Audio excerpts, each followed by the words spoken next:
I'm currently working on 2 different projects. I spend roughly half my time working in cybersecurity on identity and access management stuff, and the rest in AI, working on an AI chatbot for business use cases. Those are probably the 2 hottest fields in tech right now. I personally like working between the 2 because it keeps me constantly on my toes and continually learning.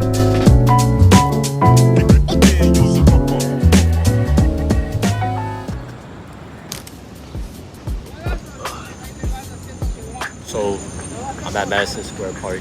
This is usually where I like to take my lunch breaks because it's just such a nice and relaxing spot.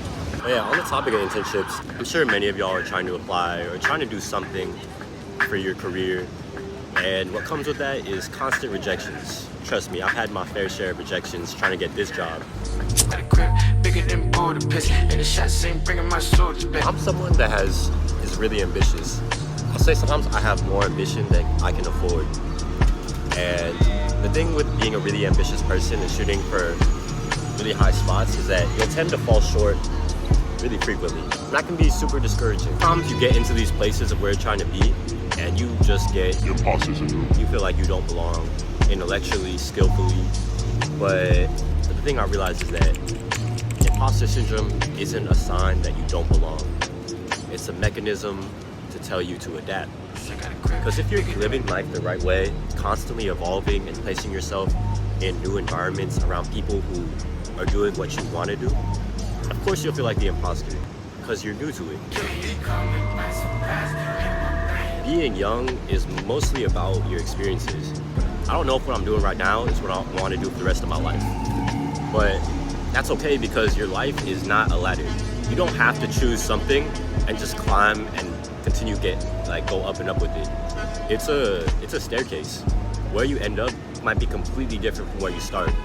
But each time, every experience you have, you add stuff to your tool set and it's a launch pad that propels you into your next chapter.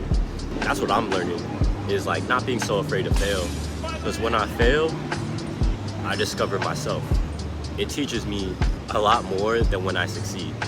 Having ambition is not great because it makes you land in high places. Having high ambition is great because it teaches you how to pick yourself up when you don't land where you're aiming for.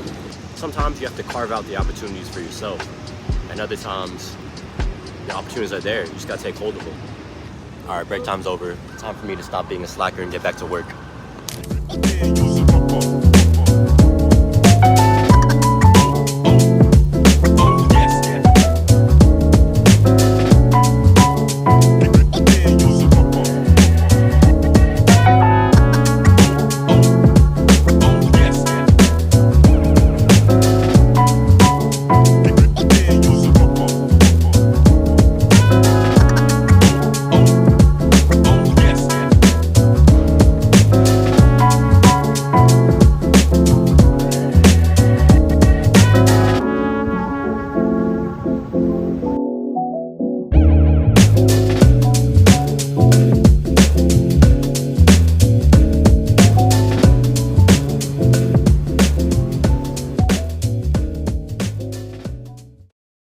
If you couldn't tell by my model walk, I'm about to go take some Instagram flicks with a friend.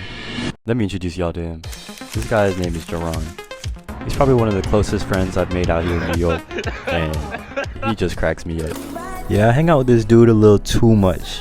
It almost feels like we be going out on dates, but the only alternative is to go to these open floor mahjong nights, but I keep getting hustled by a guy that looks like this. So, let's go take some flicks. Where we at? Where we coming from? We in East Village type shit. I'm bringing mad joy. The doctor looked and said he's gonna be a bad boy.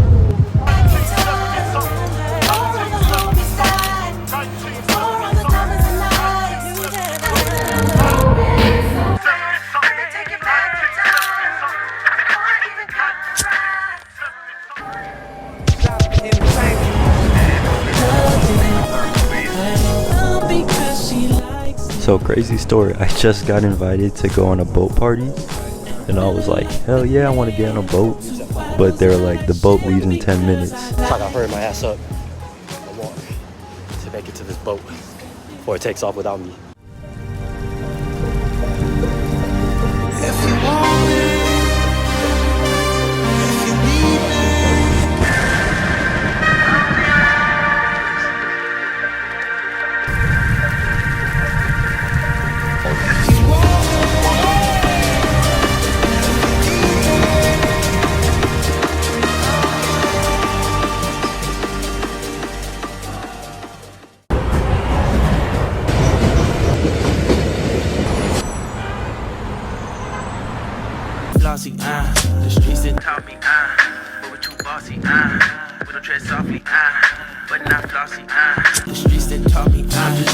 get my niggas paid. We came from Section 8, and I knew I was a nigga since the 2nd grade.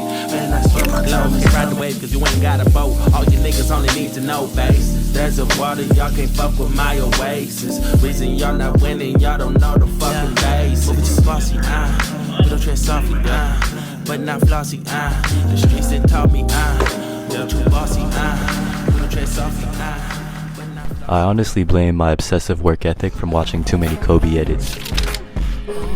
10,000 hours. That's how long people say it takes for you to acquire mastery of something. I look at myself and I have a long way to go with storytelling, editing, and creativity. But I love that process.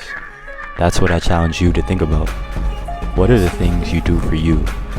Why are you chasing the things you chase? What's the language of your soul? I can't even lie, it's scary as hell for sure. But really all you can do sometimes is just shoot your shot and say, Kobe.